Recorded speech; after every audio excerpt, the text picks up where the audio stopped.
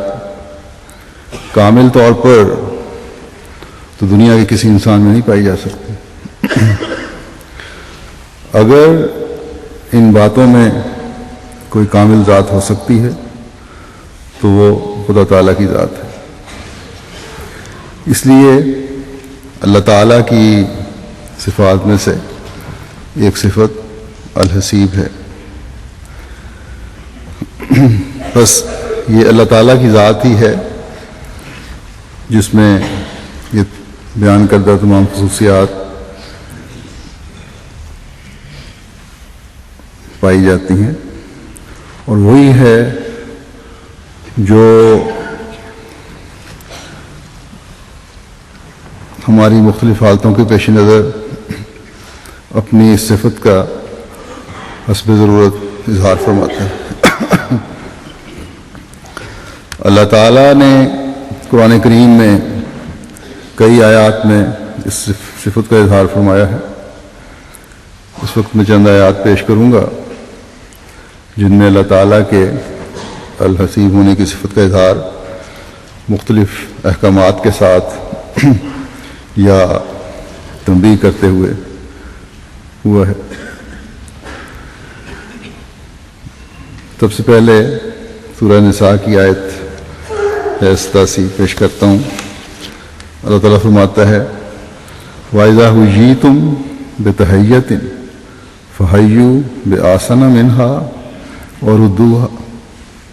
إِنَّ اللَّهَ كَانَ عَلَىٰ كُلِّ شَيْءٍ حَسِيبًا۔ اگر تمہیں کوئی خیر سگالی کا تحفہ پیش کیا جائے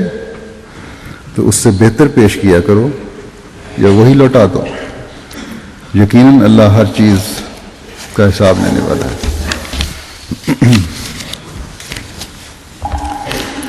اس آیت میں اسلامی احکامات کا ایک ایسا بنیادی حکم دیا گیا ہے جو نہ صرف اپنوں سے اچھے تعلقات میں کی ضمانت ہے، امن کی ضمانت ہے، بلکہ غیروں کے ساتھ تعلقات کے لیے اور ان تعلقات میں وسعت پیدا کرنے کے لیے ایک بے مثال نسخہ ہے۔ اس آیت میں مسلمانوں کو ایک دوسرے کے لیے نیک جذبات کے اظہار کی نہ صرف تلقین فرمائی بلکہ فرمایا کہ اگر ملنے پر ایک شخص تمہارے سے نیک جذبات کا اظہار کرے، تمہیں سلام کہے، ایک ایسی دعا تمہیں دے جو تمہاری دین و دنیا سنوارنے والی ہو، تو تمہارا بھی فرض ہے کہ اس سے بڑھ کر دعا کا اظہار کرو۔ اور فرمایا کہ یہ تمہارا ایک ایسا اخلاقی اور معاشرتی فرض ہے کہ اگر اس کو انجام نہیں دو گے تو خدا تعالیٰ کے سامنے تمہیں جواب دہ ہونا ہوگا۔ یہ خوبی صرف اسلام میں ہے کہ ایک دوسرے سے ملنے کے وقت ایسے بامقصد الفاظ کے ساتھ جذبات کے اظہار سے ملنے کا جذبات کا اظہار ہے، اور ایک دوسرے سے ملنے پر السلام علیکم کہنے کا حکم ہے کہ تم پر سلامتی ہو، یعنی تم ہر قسم کی پریشانیوں اور مشکلات سے محفوظ رہو۔ اب یہ دعا ایسی ہے کہ اگر دل کی گہرائی سے دوسرے کو دی جائے تو پیار، محبت اور بھائی چارے کے جذبات ابھرتے ہیں، تمام قسم کی نفرتیں دور ہوتی ہیں۔ اسی طرح جس کو سلام کیا جائے اسے حکم ہے کہ تم ان سلامتی کے الفاظ کا، ان جذبات کا بہتر رنگ میں جواب دو۔ اور بہتر شکل کیا ہے؟ وعلیکم السلام جب انسان کہتا ہے تو اس کے لیے ورحمۃ اللہ وبرکاتہ بھی ہے کہ اللہ کی رحمتیں بھی ہوں تم پر اور برکتیں بھی ہوں، یا کم از کم فرمایا کہ اتنا ہی اظہار کر دو جتنا تمہیں تمہارے تک جزات پہنچائے گا۔ بس یہ ایک ایسا اصول ہے جو معاشرے میں امن پیدا کرتا ہے،